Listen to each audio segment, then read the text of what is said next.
Time मैंने proper लिखा आप लोगों को बताने के लिए। 4:30 से 5 का जो टाइम है मॉर्निंग का, सर्काडियन क्लॉक का जो रिसर्च है वो क्या बोलता है, इस टाइम बॉडी का टेम्परेचर है वो लोवेस्ट होता है। ठीक है, अब ऐसे में अगर आप एसी में सोएंगे तो आपको upper respiratory tract infection, sinus जैसी प्रॉब्लम, ठीक है, कोल्ड, कफ, रिनाइटिस ये होने के चांसेस सबसे ज्यादा है। ये जो चीजें हम बता रहे हैं ना, एक बार 1 महीने के लिए करके देखो सारे। ठीक है, तो जो 4:30 से 5 का टाइम है, इस टाइम में अगर आप घर में एसी लगा रहे हो या आप तेज फैन में सो रहे हो तो बंद कर दो, बंद करके सो के देखो। ठीक है, 6 बजे का टाइम है, जो 6 AM का मॉर्निंग का टाइम है, वो आपका जो कॉर्टिसोल हार्मोन है, जो कि स्ट्रेस इंड्यूसिंग हार्मोन है, वो हाईएस्ट होता है। ऐसे में अगर आप बॉडी को रिलैक्स करने वाला कुछ भी एक्टिविटी करते हैं, जैसे कि मेडिटेशन हो गया, योगा हो गया, वो बॉडी को सबसे ज़्यादा फायदा देती है। नेक्स्ट चलते हैं 7 से 9 बजे। 7 to 9 AM का टाइम जो है आपका जो वाइटल फोर्स है आपके स्टमक में होती है, पेट में।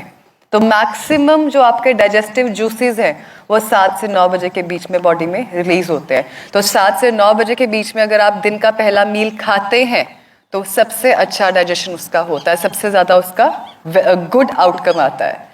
7 बजे जो है आपका बीपी भी फ्लक्चुएट करता है। अच्छा, कोई जिसने कभी भी हार्ट इंस्टीट्यूट में काम किया हो उसको पता होगा, जो 7 बजे का टाइम है, अक्सर स्ट्रोक आना है किसी पेशेंट को, या जिस पेशेंट की टेंडेंसी है हार्ट की बीमारी है, उनको 7 बजे के टाइम के आसपास टेंडेंसी रहती है फ्लक्चुएशंस की।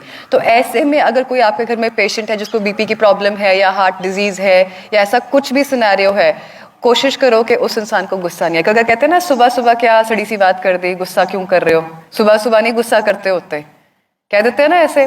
क्यों? क्योंकि जो 7 AM का टाइम है, रिसर्च क्या बोलती है, जो आपका वाइटल फोर्स है that is in your, that enhances your, that affects your cardiac activity and your BP. ऐसे में अगर पेशेंट कुछ भी ऐसा करेगा जिसकी वजह से वो गुस्सा खा के बीपी हाई करेगा, that can be harmful for his heart condition. 9 से 11 सर्काडियन क्लॉक क्या कहता है, आपकी बॉडी का टेस्टोस्टेरोन लेवल सबसे ज़्यादा हाई है। तो अगर आपको कोई भी ऐसा फोर्स वाला वर्क करना है, एक्टिविटी करना है, जैसे जिम वर्कआउट करना है, ठीक है, तो ये वाला जो आपका टाइम है वो बेस्ट है। तो इसी तरह जो आपका दिन का सारा साइकिल है वो सर्काडियन के हिसाब से एक क्लॉक बना हुआ है।